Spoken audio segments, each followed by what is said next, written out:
All right, everybody. Welcome to Gearheads and Guardians. Yours truly, Natural here.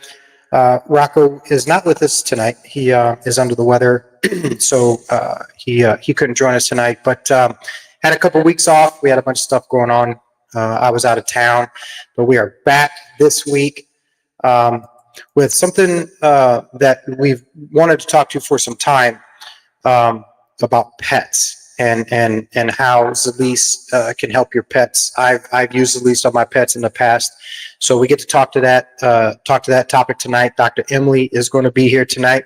We're going to bring her in just a second, but first, as always, 988. It's a hotline if you feel like you're hurting yourself or you're going to hurt yourself. If you are hurting and you need to talk to someone, right? Reach out, right? 988. It is always open. There's always someone there to talk to. There's always a crisis person that can give you advice, help you get through with what you're dealing with, right? It's very, very important. It's very important that you join our community to help each other and survive everything that we've been through. Okay, we can survive. We need you. We need you in the fight with us. We'll always have your back. We always say having your six. Rocco at Gunnerswag at gunnerswag.com. Gearheads and Guardians at gmail.com. Relieffortroops.com. info@relieffortroops.com. Email somebody, call somebody, let us know that we can help you. So 988, we need you in the fight. Let's keep this thing going. Let's keep this family together. Let's keep moving forward together. So with that being said, it's been busy for us here, especially with racing. We're getting ready to go racing this weekend. So real quick announcements. We've had some bike nights for our American Legion. We had a veterans ride this past week and it was great ride. Had about 15, 20, 25 bikes, veterans. And it ended up at a chili cook-off. It was a great time, 60-mile ride or so. And it was great seeing all the bikes out there. Have some cool stuff coming up now. Relief for Troops, Gearheads and Guardians. We got a lot of cool stuff. Finally, we're getting plans together for some more big events, especially dealing with Zilis. So keep on the lookout. We'll put those flyers and that information out to everybody soon. So with that being said, let's go ahead and jump into tonight's topic. I'm going to go ahead and bring Dr. Jill in. And there she is, everybody. Again, Dr. Emilie, our resident veterinarian / Zilis / I don't know what else. You're busy. You're a busy woman, Doc. Yep. There's my patients up there. Well, they're not really my patients, but those are the things I work on the most. Dogs and cats too. And actually somewhere around this building is my veteran running around here. So I don't know where he's at right now. But he may make a cameo in a little bit, but it's great to be with you. Nice. I was just telling him Rocco's under the weather, so he's not joining us tonight. He should be. He might be watching. But so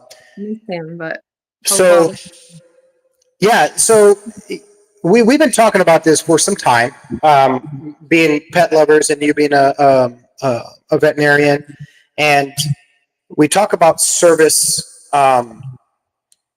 animals, right? And I think sometimes the veterans charities, and I'm guilty of this too, we focus a lot on the veteran, right? We focus a lot on taking care of the veteran, his health through Zilis and what have you not, and we forget about a lot of the service animals that are there with the service member, with the veteran, to help take care of them. So I think this is a great time to talk about Zilis pet. Yeah, no, that would be great. I'm gonna give him a cameo. Hold on. This is Drew. It's Bob. He was. Hey, Bob. And Drew was also in the service. You were 14 years, is that right? Yep, I did 14 years in the Army. Okay, so where was? Yep. He was in 4 years. Yeah. Oh, okay. Free, airborne. Well, thank you for your service. Thank you. So anyway, Excellent. you Excellent. go. Another veteran we can add to the family. It's a great day. That's right. Um, so in the veterinary world, and I want to start with you specifically in the veterinary world. You know, we talk a lot about the human stuff for Zilis and what have you not, but when we talk specifically about animals, it is a different thought process when it comes to us taking care of our animals when dealing with Zilis products or any product of that line, if you will, right? Yep. So also you had asked about the pet situation and using the ultracell pet. So Mhm. we have some products that are designed as the pet line so that it's a smaller serving, if you will. The smaller dogs need a little less hemp than like a normal adult human serving. So the pet formulation is basically designed to help us with cats and smaller dogs, where it's about 1 drop per 5 pounds versus 1 drop per 20 pounds when we use the Ultracell Raw or the Vibe product on them.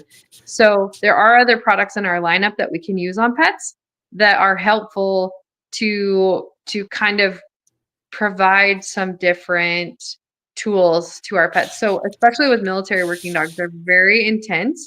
They're incredible. And if they're being in a situation where there is a lot of um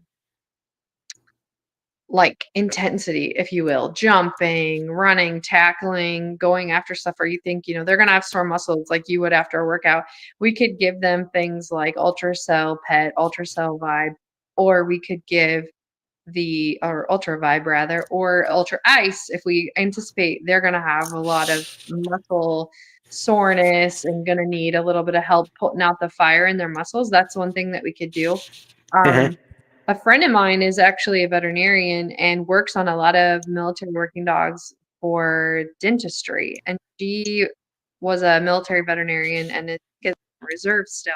But she puts on caps and all kinds of dental work on these dogs because they have such a intense bite and they are used to using their teeth. And so Sure. they're having a dental procedure or some other need for that kind of surgery or anesthesia, the Ultra Ice or Ultra Vibe would be great for helping with those. But if they need to just chill out a little bit and not be so intense, that's where the Ultra Mhm. Dream come in, and also Ultracell, and help them with focus and being able to stay on task for their mission. But uh, I know these dogs are incredibly well trained, but it's awesome that we have tools that can help them. And so that has been a passion that I need to still tap, is getting in touch with people who work a lot with these military working dogs or retired military working dogs that have had injuries or can no longer be in service, much like veterans who are dealing with battle wounds, because they are just the perfect tools for those situations. Sure, and you made a great point about the animals, especially animals that actually are used in service, not just as emotional support or service animals, but EOD dogs. Yeah. You got cadaver canines. You have all these in it, so it's not just military, but uh, Right. First and I responder. think We first have the responder dogs. first responders. So exactly, like these dogs that are responding for emergencies, especially with all the hurricanes that just happened out east. Mhm. Uh, they're going through rubble, uneven surfaces, jumping, doing a lot of things to detect. Absolutely, these are perfect applications for those kinds of animals. And I use Zilis Pet on Clutch and Sprinty, my two dachshunds, right? Because they hurt their back jumping. Dachshunds will slip a disc, and and it really helped. But I want to peel back, and I always say it. I want to peel back the onion a little bit. Uh oh, did we lose her? We might have lost her. While we wait for her to come back, it if you have a service animal of any type, there she is right there. Let me see if we can get her back in there. Was sorry. There you go. Nope. So with everything that we do we do get a lot of questions on certain things, right? One, as I was looking, and I really hadn't looked at this, and I'm glad we did, but as I'm looking at the ultrasound and the ultra pet, there is no difference. There is no Right. difference in the sense. The only difference is the flavoring. The ultra pet is flavored with salmon oil. It is very strong. And so some people's pets do not like that. So that's one difference. And the amount per, I gotta go. I'm wondering if I have a bottle in there. I just moved some to another family. You just picked up, I think, my last bottle I had on the shelf. Sure. But I believe the serving size, if you look at it, was that it was 1/5. It's less concentrated, so that those. Because otherwise, we were telling people like give a quarter of a drop for a small dog, and they're like, "What do you mean a quarter of a drop?" And we're like trying to explain to them, if you put a drop on your hand and you see the size of it, now try to make it half that big, and then try to make it half of that again. That's the size of the itty bitty drop that you need. And so it was just difficult for some people to get that kind of dialed down so that they were not over dosing, well, not really dosing, but over supplementing their pets at a level that we felt like was going to help them, because these products are so concentrated and they're a premium product. They're so well absorbed that you don't need very much. And so the pet product was really designed for that. And so we're still kind of tweaking it, but there should be on the bottles the paw print on the back that shows that they're pet friendly products. And the other in our lineup that are also pet friendly, like we mentioned, Dream, Ice, the Ultracell, those should also have that pet symbol on the back, because those are also very commonly used tools. So, and you keep hitting on cool points that just triggers my brain. We talked about concentration, right? I did talk about some time ago. I want to say it was a couple of weeks ago. I was at the American Legion. No, we were at the American Legion bike night, and Sean and his wife were some veterans that just signed up to be on Zilis because of the prognosis that she got, right? So that's how we got to talking. And I brought up the fact that we also do stuff with pets, like we have pet CBD, and their ears perked up. And one of the questions that Sean had when I was talking to him through the Warrior or the Patriot program was, how do we give the dropper like we take a dropper, or do we put it on the food? And I said, well, you have to put it on the food. And he asked, is it the same? And I said, that's going to be a veterinary question, because I believe animal receptors are a lot more sensitive, and that's why we can put it on the food. Or am I like wrong? Because I always put it on their food, a little dropper on their food, and that's what we did. What we like to do for humans is do sublingual, because there are all those blood vessels under your tongue, and you have the salivary glands, and so everything is going to start getting that absorption going. And so we try to do the same thing for pets, but it's hard to tell them, hold this under your tongue for 30 to 60 seconds and then swallow it. So we usually will try to either have them lick it off of a finger or put it on the gums, but some pets won't do that. They like, my one dog will willingly lick it, no problem. And now they're both fine. But originally, the other dog was like, what are you doing? She was a retired breeder and she wasn't used to treats. She was not food motivated. It meant nothing to her. I would just rub it on her gums. Some people try to use the dropper to deliver that exactly into the mouth of the animal, but every dog I know that is tolerant of that tries to lick it. And so you don't want to contaminate the dropper to go back in the bottle. So that's why I just use my finger, put the drop on, or however many drops I need. My dog's like 65 pounds, so she gets 3. And I just smear it on her gums, and then she licks it from there and swallows it.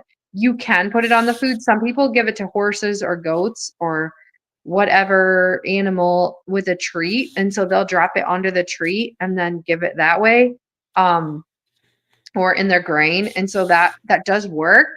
But because we know once it hits the body and it's going to start getting absorbed really well. But if we can get some extra contact time in the mouth where there is all of those blood vessels and can start to be absorbed as it's going down and riding that through instead of being mixed up in all of the other food.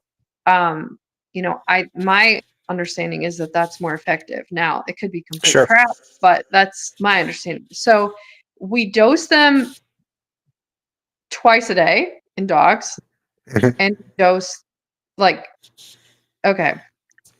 Our product is very different than what is on the market, in my opinion, by and large. There are a lot of products that are oily tinctures or oily substances or tinctures. And so the hemp oil, if people want to think of it as like an essential oil, is a very oily product. And gas and oil, water and oil don't mix. And Right. so if you are trying to get this into their body as an oil, it's only going to be absorbed minimally. So the technology that we have makes it water soluble so that it can be absorbed. Okay.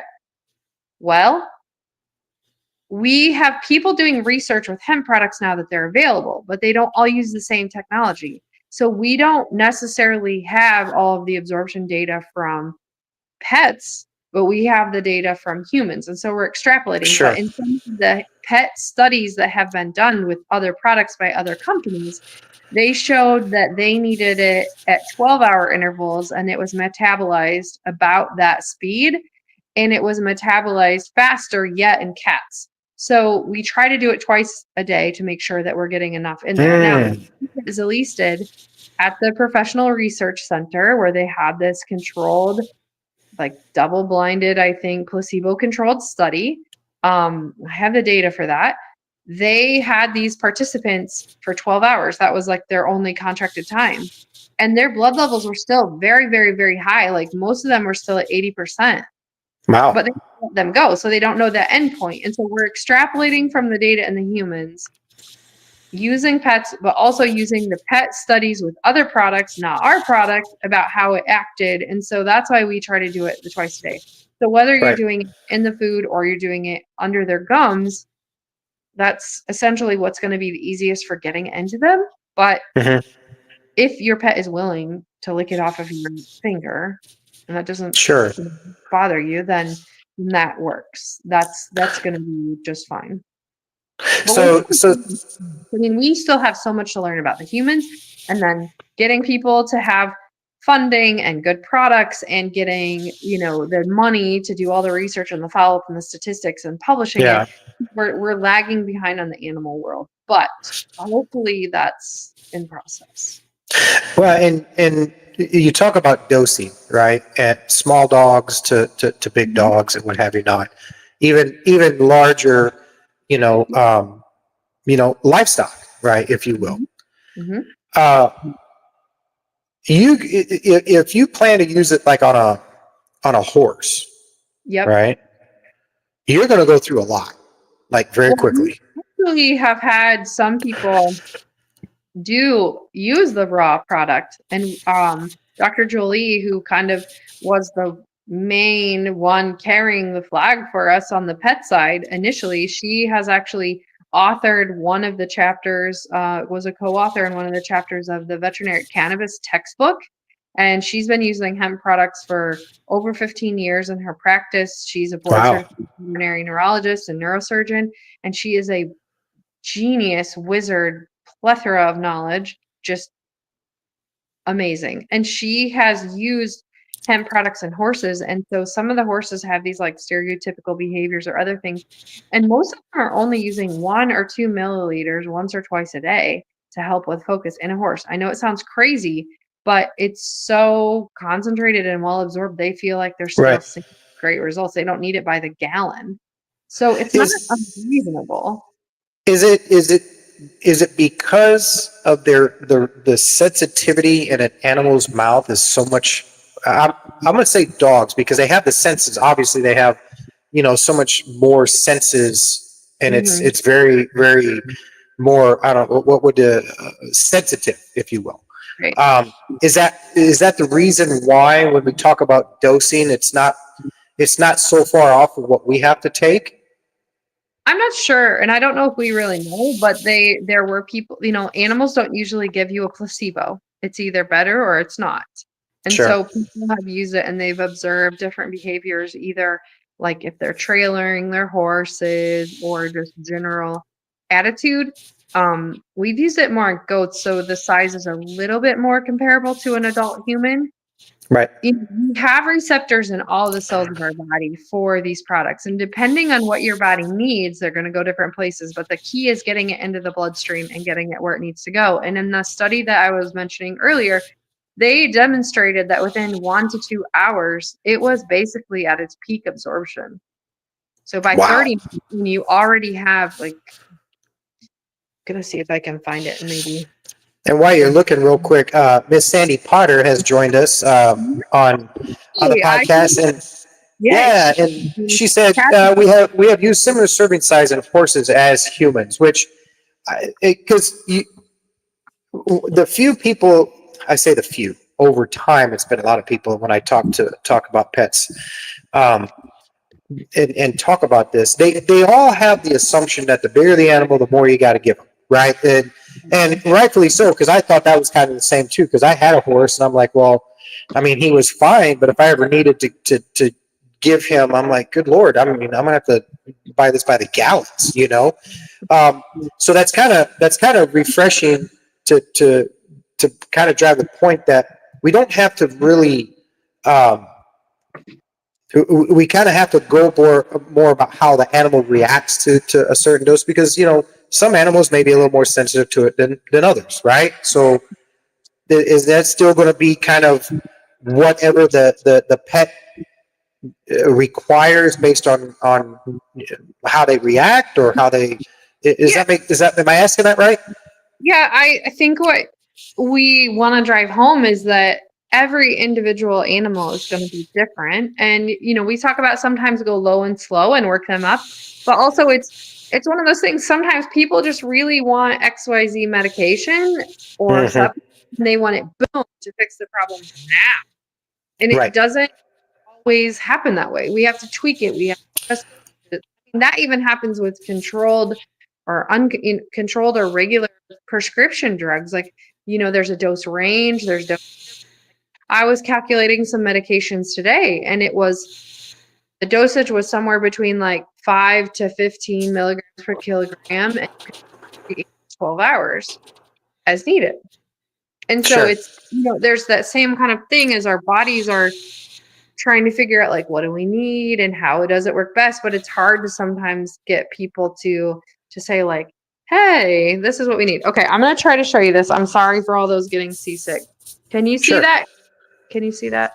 Mm-hmm. Yes. Okay, I'm going to try. So that's Dr. Jarboe, Dr. Jolie Jarboe, and that is Ultracell on the bottom. But that graph, and she didn't do this study. It's just that I have the bottom part with all the data kind of. Right. Mm-hmm. But you can see how that graph goes way up really quickly. So that top part, right? Oh, this is not working. I need a pointer. The top part is that's basically the 1 hour line. Sure. And then it stays and it goes all the way till 12 hours. So the other side of the page is 12 hours. So they all started with 0, and then they gave them the Ultracell, and then they started measuring their blood initially every 15 minutes. And then they changed over to an hour to see how much of it was there. And that's what's pretty incredible, is like, we know these products are absorbed and we know they stick around. And that's why, for me as a practitioner, I felt like I at least had some justification that what I was going to be using, we know works in people and can be recoverable. And we felt like we could extrapolate that to pets really well. Now, I'm hoping that we will continue to get more information for dogs and cats and horses and other things, but it's a little bit of a project. So that's why we just keep dosing and giving them supplements and trying, and maybe as they get used to it in time, they can be backed off. But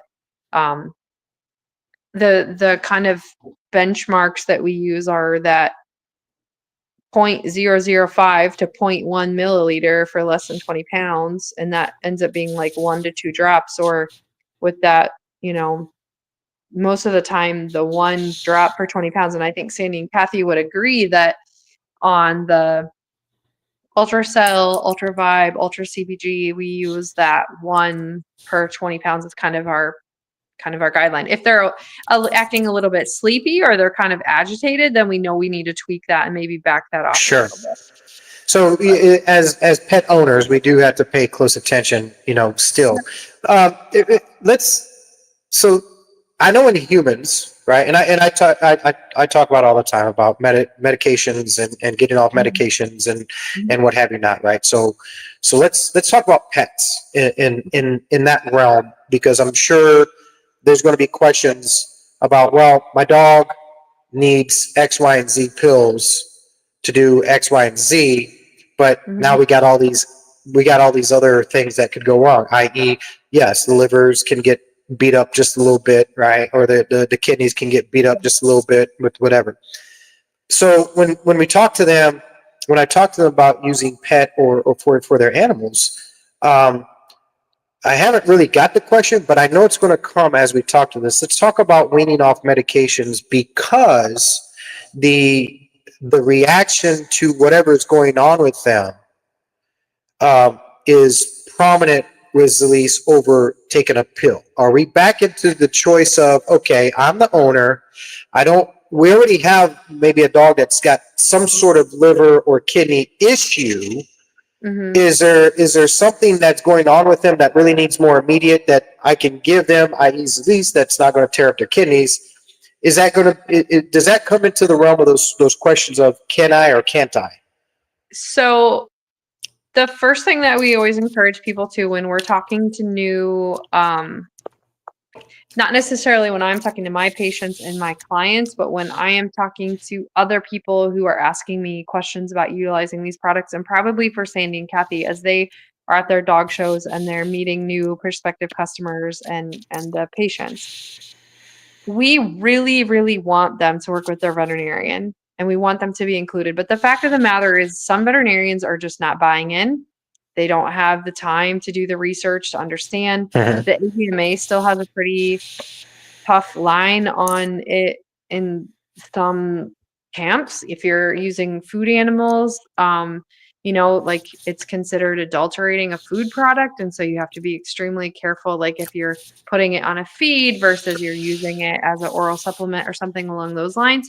So we just need to be careful. And I have lately been trying to continue to educate more veterinarians and just get the word out about what is available and the resources that are available. By now, a lot of people are starting to get more aware of the products and have some time to do the research. The fact of the matter is some people just don't want to. So if your vet is completely opposed to it, I am encouraging people to keep looking for a vet that is open to it and willing to try it. And then we need to go back to talking about why you feel strongly about XYZ products. So for me, then I start talking about you need to make sure that it's organically sourced hemp, because hemp is no accumulator. It is taking nutrients out of the soil, but also taking impurities. It's taking all kinds of contaminants, and it is being used in areas for soil remediation. So for a while, we were importing hemp from other countries. Well, if they don't have the same sanitation standards and things with even like lead and batteries and heavy metals, and they grew hemp apparently in Chernobyl to try to help clean things up there. So I'm not saying we were importing hemp from Chernobyl, but you need to be aware that if your product is not organically sourced, it could have other pesticides and other things that would be concentrating potentially in the plant and then being concentrated further to be put into the oil and the products that your pet is consuming. So organically sourced hemp, super important. Next, we want to talk about how they're extracting that hemp oil. And they're using basically CO2 and pressure to get the oil out of the products that we're using as Zilis. Some people use alcohol. Some places use solvents to try to get, like harsher solvents like, I don't remember, isopropanol or, that might be just basically regular old alcohol. But anyway, there's all these different things that you can use as a solvent to try to get the hemp out of the plant. And I just had chemistry like flashing through me, and that was scary. But this has been a long time I've slept. But using CO2, it's a gas, so there's no residual. There's no residual elements from whatever chemical is being used. It's not being contaminated. And so when they're testing these batches too, they're testing for these other things. So our products, before they are released, go through rigorous testing to make sure they meet bacteria standards, mold counts. They're checking for heavy metals. They're checking for solvents. They're doing all that so that they can prove that these are very pure, high quality products. So the type of extraction is very important. And then we've talked already about the water soluble versus the oily tinctures or alcohol based tinctures. And then your next kind of thing is there any research or data about what it's going to do in the body? So this is another thing that I drive home. And I know we're going to get back to this whole thing about withdrawing other medications or not, and whether you should do it willy-nilly, blah, blah, blah. But I think it's important. One of the things that people really talked about a lot at the beginning was, well, I got this 500 milligram stuff. Well, I got this 2,500 milligram stuff. So again, it goes back to absorption. What is actually being utilized of what you're taking? So for those who can do math in their head, you're going to be able to ace this. But if you have a 500 milligram product that is only 10%, let's say 10% absorbable, how many milligrams of that 500 milligrams are you going to absorb? Well, if say it costs like, I don't know, however many dollars to get it, and you only can absorb this teeny tiny fraction of it, and you can figure out your cost per milligram, then you can like have that number kind of in your head, because people were only paying, like $50 or something at the gas station for these really poorly absorbed products with no safety standards and artificial colors and artificial flavorings and all this other junk in there. But it was dollar-wise less, but they weren't able to utilize basically anything of it. I mean, we figure if it's an oily-based product, you're really only absorbing somewhere between 3 and 6%. That's it. Right. It's not. It's taking a little whoop in and out of the body, and it's gone. Spending a lot more money to get just that far. Basically like salad dressing. So when you are taking a product that you can absorb, in this study, it was like, I think 85 to 94% of a super premium product that's safe and like going to be an outstanding power punch of a product, then that to me is like where you're getting your money out of it. You don't have to take very much, and you're capturing almost all of the value you're spending on it.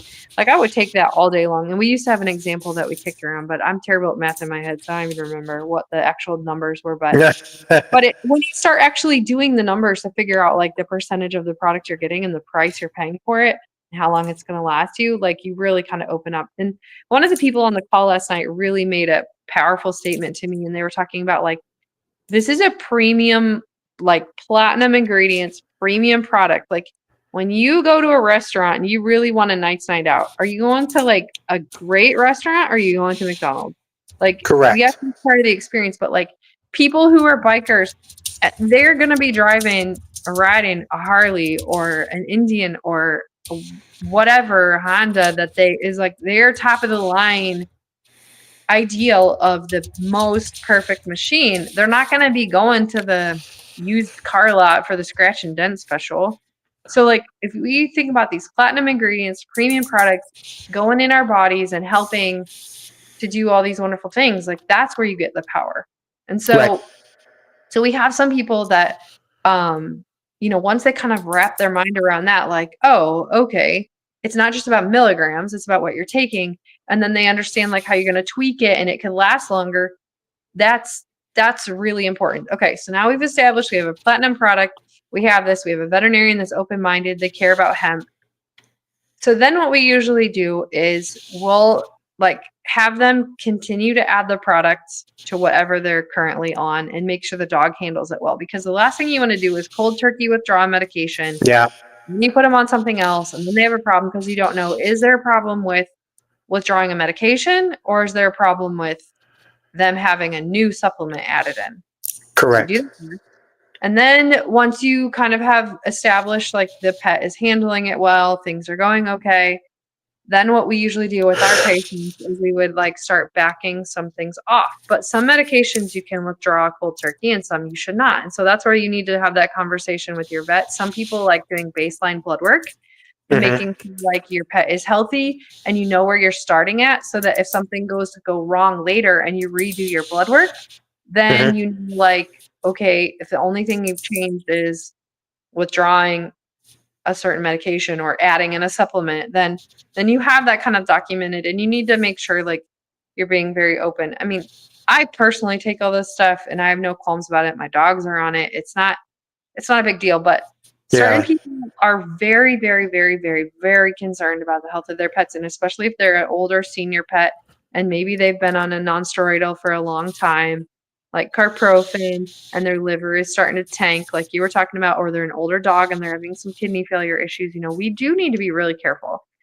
Hemp is it is pretty well known that you need to be careful. It's kind of cleared through the cytochrome P450 system, and so like if we have drugs that are kind of utilizing that same channel, we don't want to overload it if we already have an animal that's starting to show us some issues. But we've had plenty of human patients or human customers who themselves have kidney and liver failure issues who have reported to us personally that like they're having normal values or they're having better values in time by utilizing these products. So no, we cannot say XYZ will do XYZ, but we can say like these people have shown us through the years that, you know, if they are able to decrease inflammation and they're able to support oxidative stress and some of those things, in the body can heal itself with these products. So we just usually have conversations with the clients. There was a study where they had some elevations in the liver enzymes, but when the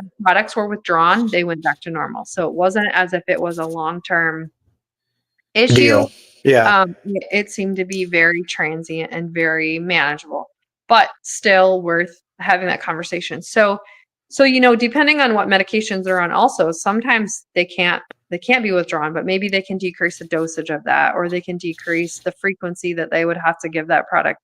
I can think of one example of seizure patients. So phenobarbital, Keppra are very common drugs that people are given to their pets for managing seizures. And we know in the literature, there is actually a hemp product that is a pharmaceutical product that is sold, Epidiolex,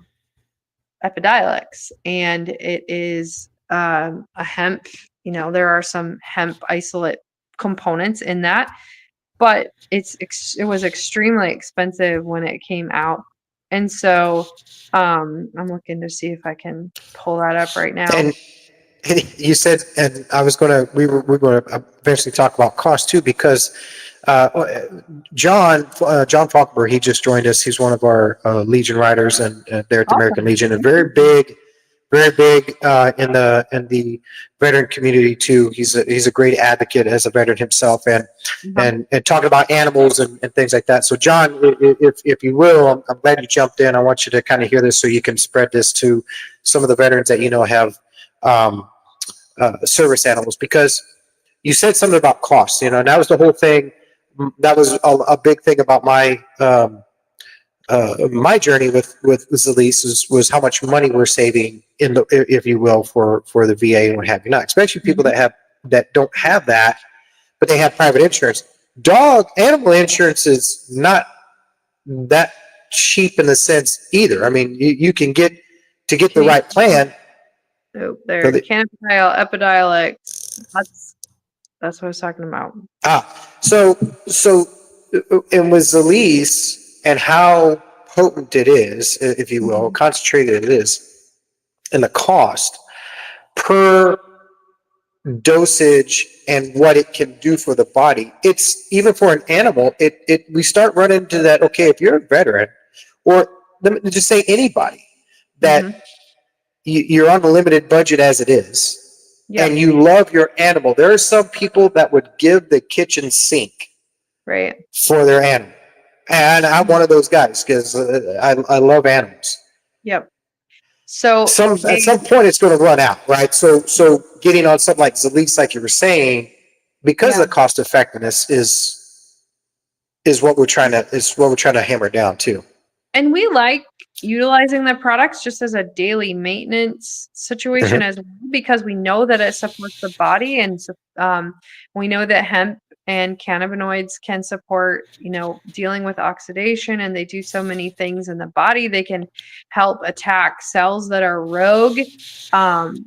There are so many different known traits of hemp. And so the problem with this Epidiolex that I just showed is it's one cannabinoid. It's not full spectrum. And so the other thing that we talk about utilizing our products is that it's a full spectrum. So you're getting all the components of the plant, and that whole terpene profile, the fatty acids, the omegas, you're getting the oil, you're getting the whole thing.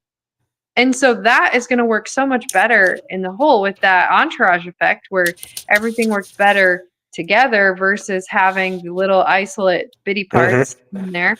And so one of the challenges with those medications is they have side effects. Well, then they're going to give you another thing to deal with, another side effect. And so that can kind of spiral. But if we can reduce the amount of a pharmaceutical product or a supplement that we have to do by utilizing another tool, then we can decrease some of those other side effects, and we can kind of see if the body's going to resituate. And if we can restore some of the balance of the endocannabinoid system, which is responsible for homeostasis, and let the body kind of recalibrate. These are adaptogens, and what an adaptogen is if it's low, it'll bring it up. If it's high, it'll bring it down, and it just kind of helps regulate that balance and keeping everything in harmony within your body. So sometimes by giving us a little bit of time to start slow and then bring it on, and then also working with backing off some of these other things slowly, we can find that sweet spot where we can either decide, okay, let's try to withdraw that medication. Let's try to, their behavior is better, their mobility is better, their something, maybe let's try to see if we can go to every other day, but that's really important, in my opinion, to kind of work with your veterinarian on, because if something goes wrong, they're going to need to advocate for you and your pet and help you get back on track. And if they're ticked off that you just decided to withdraw all these things, then you kind of are up a creek. But I mean, we still have a lot of these conversations, and we do have people that tell us they've been able to decrease their number of prescriptions, or they have been able to calm down the noise in their head so they don't have to take an anti-anxiety med all the time. But I'm not advocating people pull off of that, but some people have really loud noise in their head, and that's the only way they can do life. But then they feel like they are a zombie, or they don't like that. And so when we can kind of adjust dosages, like I said, and pull things together, or and we see it with pets, like fireworks, thunderstorms, we can play around with it a little bit, and we can kind of chill that out where we can manage them, and we don't have to stone them out on 400 milligrams of trazodone. We can calm them down a little bit with some little trazodone, a little bit of our Ultra Dream, our Ultracell, our Vibe, whatever, and we can kind of just work through getting them to where it's a manageable thing, utilizing both tools. Like, some people are really all or none. They think they're either prescription meds or they're a hemp supplement or whatever. And that bothers me. Like, they're all tools in the toolkit, and they're important, and they need to be happening. And I have dealt with situations where people decide they don't like the way a med makes them feel, and they pull off of it, and they completely dysregulate that. And that's dangerous, and it can be life-threatening. So it's not good to do that to yourself. It's not good to do that with your pets, but you can work through that with your, therapist, veterinarian, therapist, your vet, to try to manage that. But now we hear so many people where their therapist is like, I'm totally open to that. Or we hear more people saying like their veterinarian is totally okay with that. And so we have some vet clinics that send their patients to us, and they just call us. They're like, well, Dr. Blau has stuff, go talk to her. So that's great. And we keep trying to do that. And right now we're doing like this blitz, because we're having, like you guys are having the roadshow come to Texas, we're having the roadshow come here. And so we're trying to really push like other veterinarians again, and trying to get the interest going, like, hey, we're still here. We've been talking about it for 5 years. We still have amazing products. We still are helping people. We're still helping pets. You should really check it out. And so I'm really eager to keep talking to people and trying to keep both people and pets, like the owners and their pets, all on board with what's going on. We had a question, and Mike he's a diehard Gearheads and Guardians podcaster. He watches all of them. So Mike, glad you're here. But he did have a question. It kind of relates to what you were just talking about over time. Continuing to use it over time. And Mike had a question of, but over time, do you notice the effectiveness not as effective? I'm getting worse in some degree, but also better. Hard to explain because he takes Ultracell because of his back issues and what have you not. So I want to jump first. Say we don't. And I told him, and I said this in the chat, but I'm going to say this again. You don't want to confuse feeling better or normalizing as it not being effective anymore. Like if you're feeling like it's still working this area, but it's not working in this area like it was, but it kind of moved over, your body is going to go, and tell me if I'm wrong, but your body's going to go through a normalization after some time where you're going to feel some other things that you didn't feel before, or some other things are going to get a little bit worse while other things are getting better, because your body still has to go through that transition of healing and normalizing and what have you not. So what can you say to Mike's question about, does it, do you feel like it is less effective as you feel better, or is it more just the body is getting right, but don't stop? Yes. So we believe that it takes about 90 days to reset your endocannabinoid system, which is that system in your body that is driving all this balance and homeostasis. And yes, you have receptors on all your cells. It's traveling around in your body and focusing on different things and bringing it all into balance. So sometimes after 90 days, people will back off a little and see if they feel like it's any different. Some people may stay at that lower threshold where they're just maintaining, because like you said, we know one of my favorite things to ask people is, how do you feel after you take your multivitamin in the morning? Like, you don't stop taking a multivitamin because you don't feel like it's doing anything. It's still supporting your body. It's still providing, like I said, help with all of that. Our body has got these little cells going to war all the time. You're dealing with stress. You're dealing with situational stress in your workplace environment. Maybe you are working out and you tweak something. Like, you have all of these things happening in your body all the time, but your little hemp warriors are moving around in there and doing what they need to do. So we do have some people that come down a little and they maintain at that level. Now, with that being said, you're right. Like, we don't like people to discontinue it. And we hear so many stories of people that are like, well, it was kind of expensive, or I just really didn't think it was doing anything, so I stopped taking it. And now I feel like crap because everything that you regulated is going to start falling apart again. And so we have the wheels come back off. And so that's honestly been one of our best testimonials for some people, is they stop taking it because they don't think it's doing anything. So they do this little trial and now all of a sudden they can't focus, or they are achy, or they just feel like trash. And they're like, that was so dumb. Or I'm sick all of a sudden. Like, we have a lot of people that just tell us, they're like, I feel great. I didn't get a seasonal cold. Like, I'm not saying that this is XYZ equals this, but when your body is healthy and you feel like you're charged up and you can handle all those things, whether, when we have cattle that have respiratory disease, there's usually a myriad of problems. Right now, the weather's changing up here. We have warm days, cold nights. We have people weaning calves. So they're taking them away from mama. They're changing their diet, putting them in a new home. They don't know who all their friends are because they were maybe across the pasture and whatever, but they didn't really play with them. And now they have to eat and drink, and everyone's in the same watering hole, all up and close. Like, that's when we're challenging and doing all that stuff. Well, okay, if you have those same kind of stresses in your life, you're a person left your work, or now it's the holidays, or your kid doesn't feel well, or sprained an ankle playing sports, and now you got to try to juggle all these doctor's appointments. Your kid needs braces and you have to deal with all this stuff, like money stress, time stress, holidays, whatever, or you like just are in a funk about something.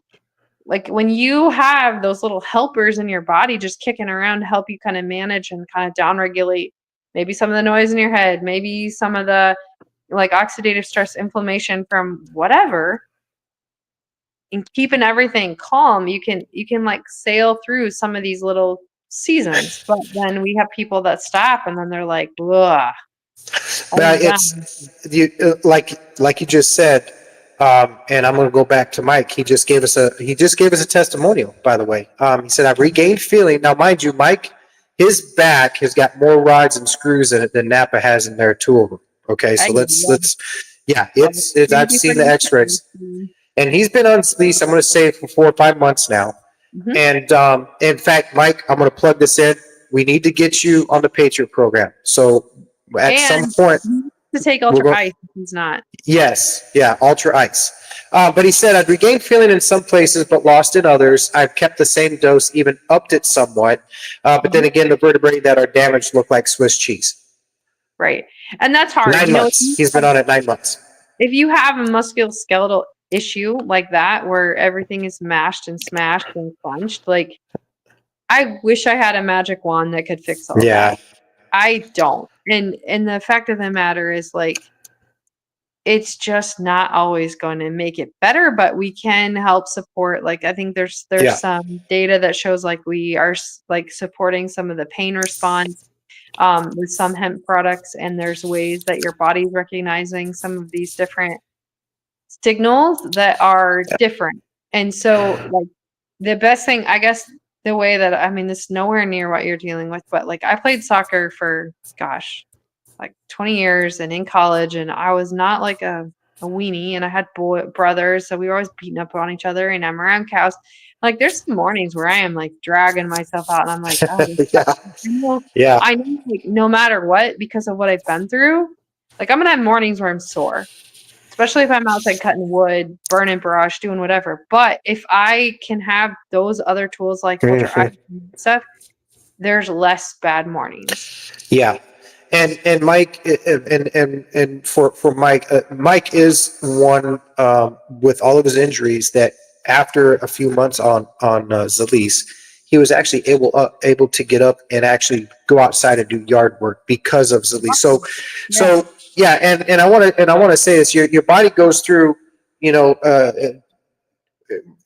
Zilis is not going to heal everything, but it's going to make life a lot easier. Now, we talked about being off of it and then feeling bad, right? Now, I part of the craziness to my story is I was on Zilis from 19 until 2021, and yeah, and I had to get off of it.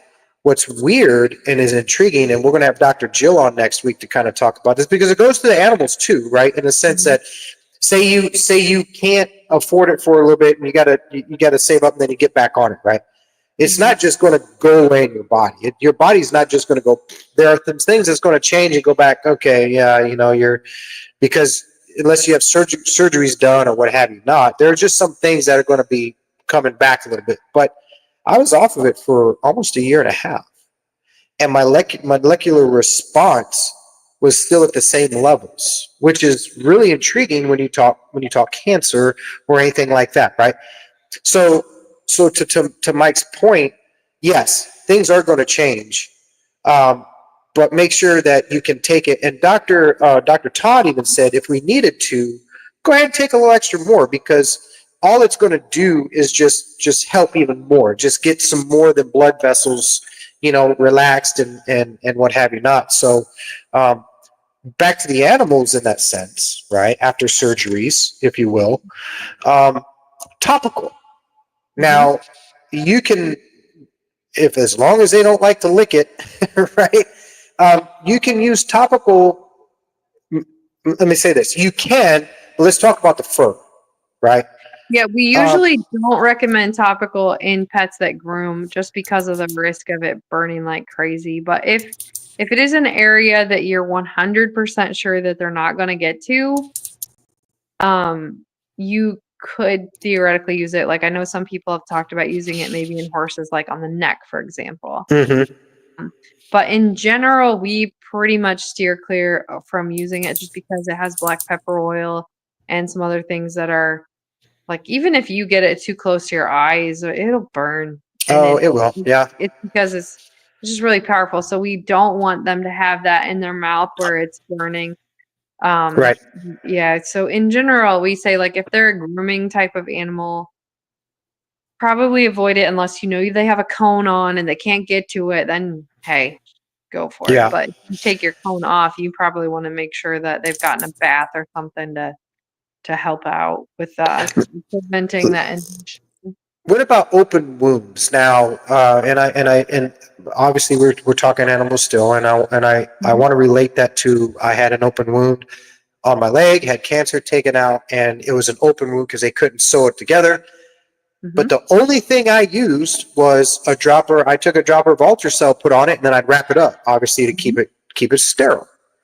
Yep. Same way with animals in the sense. Obviously, they're going to have a cone on because they've had surgery or they've had whatever, Right. going on, or they got a cut or whatever. Can we go along those same lines also? We've heard people talking about using the raw, like the berry and the lemon might be sticky, and so some people don't Mm-hmm. use it. But it is documented in literature that hemp in general has some.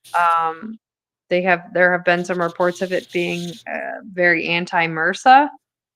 So that kind of comes in with the healing powers that, we can't say ultrasound is that way, but we can say Right. there are reports in the literature of that, and this is a hemp product. So if you wanted to try it, you definitely don't want to put the topical in the wound. And I got sunburn one Mm-mm. time. It was fine to use the topical on my sunburn until my skin peeled, and then oh, have mercy, not a good idea.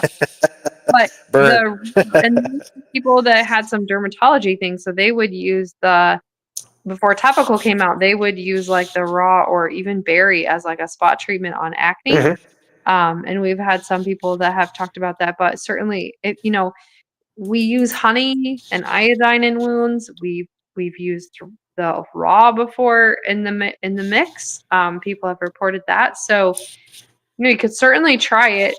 I don't know that it's going to hurt anything, Sure. but you just again want to stay tuned, for people especially that have um like a grass allergy. You need to be careful if you're putting this hemp product on your skin if you have sensitive skin to that sort of a thing. But Yeah. I wouldn't I wouldn't be afraid to try it on a really nasty wound. We have actually a patient right now that had either a spider bite or snake bite or something, and their leg is completely open and draining growth. It's fine. It's on the mend, but it was a problem before. And if I felt like those wounds were not healing very well, um, yeah, I would.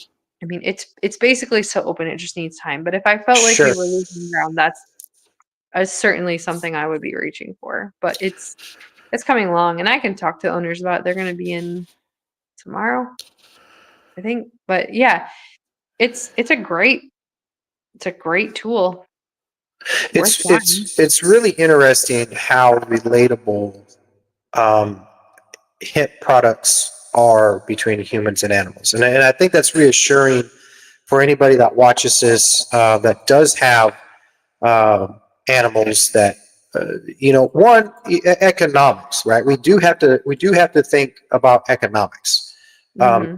in the sense because if you don't, then you're not like what do you really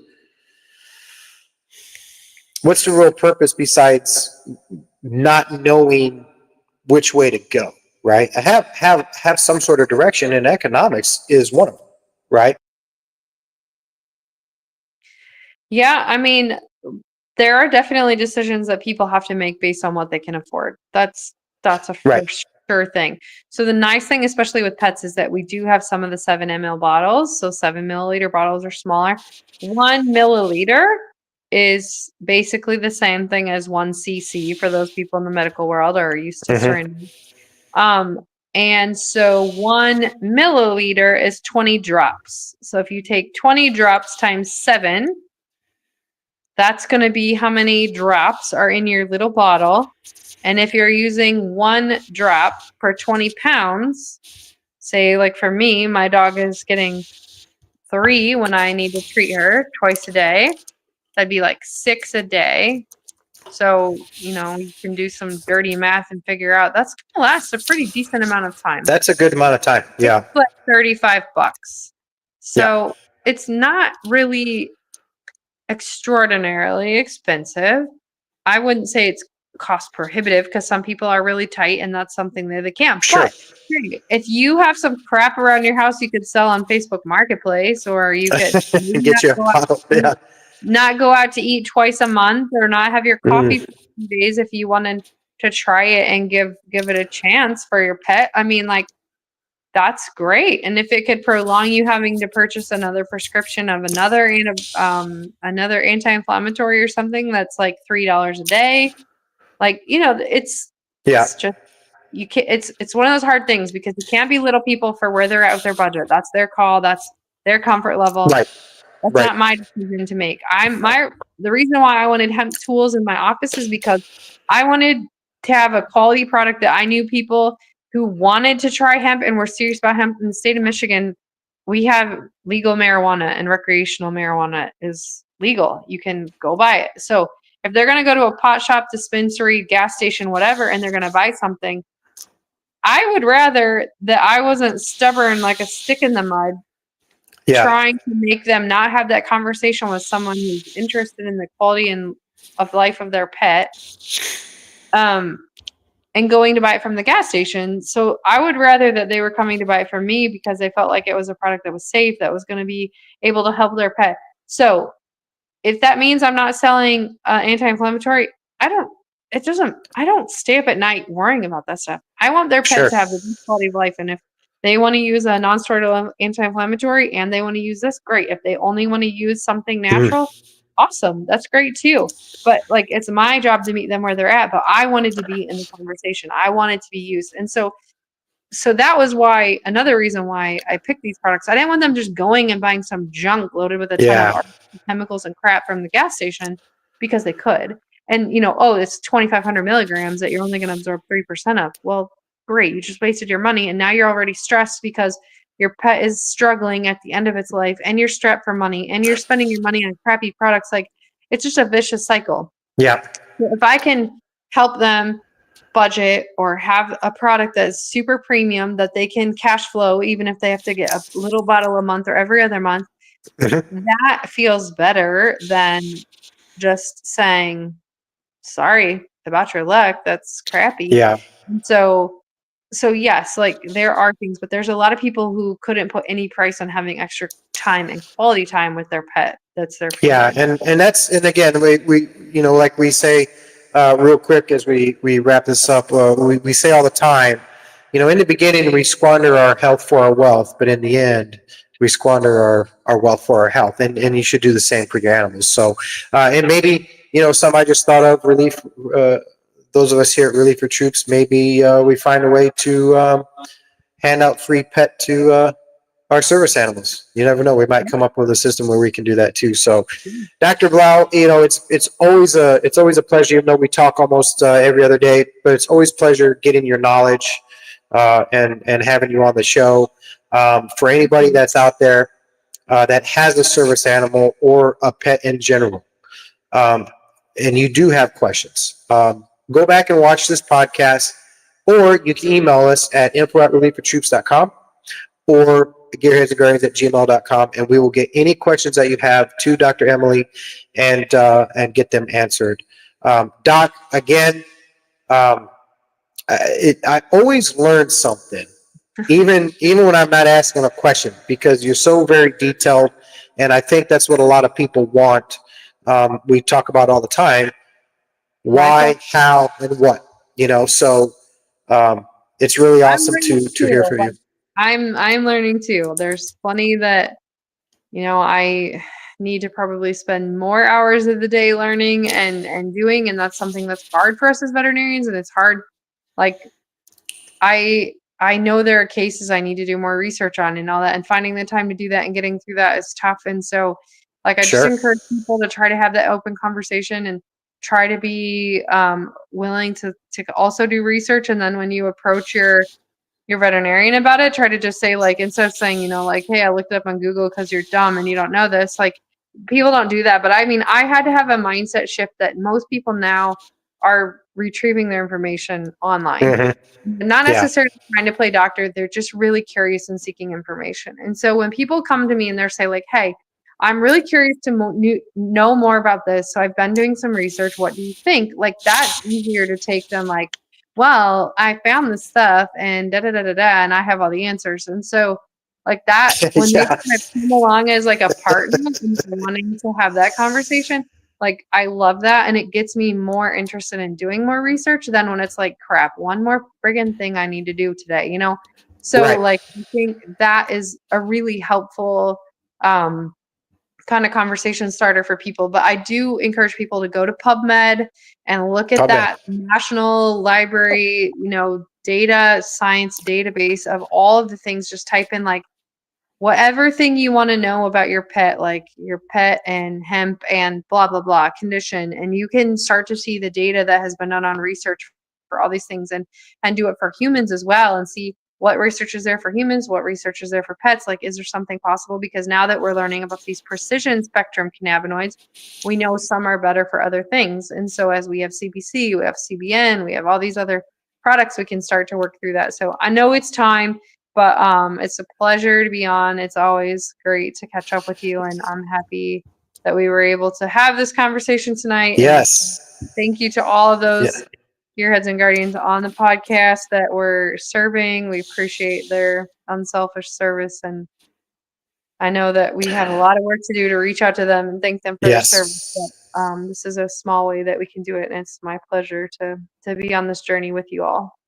Well, we appreciate having you on this journey. Obviously, we're going to have you on again because there's going to be other products that we're going to talk about. So thank you again, Doc. But real quick before we go, a couple announcements. One, we have some cool things coming up with Zilis. We've been asked to be the host for the upcoming Texas Roadshow. We're getting the details on it, but yours truly is going to have some Zilis personnel down here, and we're going to have a good time with that. I'm excited to bring some of the Zilis people down to see what we do down here in the trenches. So be looking forward to that. Also, next week, as far as I know, I'm waiting for the results for my last blood draw because we specifically did it to see how my molecular response has been on Vibe. Dr. Jill, who was my oncologist through my whole journey and who is now my whole health nurse, she is going to join us for the first time next week, the 26th, 7 o'clock, and she's going to talk about everything from beginning to end on how all of this transpired. So she's walked every step with me through my journey, and she's going to go ahead and get to be put on blast for once. She's not. I had to coax her to do it a little bit, right? You know, because she's like, I don't know, I don't want to be on camera. I said, no, we're gonna do this. So very, very awesome that she's going to be here next week. And for all of you gearheads out there, we got something special coming up. It's not going to be very frequent, but it's going to be enough. Landon, the Iceman, and myself have started another little side project, and we're gonna. We've already got a YouTube channel for it. We got an email for it, and we're going to start digging kind of into our racing career as teammates, and also talking about cigars. One of our pastimes is smoking cigars. So, Tales from the Humidor is going to be coming to YouTube very, very soon. So you get to have a little bit in-depth look at our racing program, as we also highlight a cigar of the month and kind of get to know us just a little bit better as race car drivers. So get away from the veteran stuff, talk more about racing, and so we got a lot of cool things coming up. Dr. Emilie, again, I appreciate your time. Everybody out there, remember 988. If you feel like you're going to hurt yourself, you need to talk to somebody. Again, please reach out. Before you do anything, please reach out. There's always help. No matter who you call, someone's going to listen. You are not alone out there. And on that note, for everybody out there, shoot straight, go fast. Nitro said it, Dr. Emilie said it, and we'll see you all next week.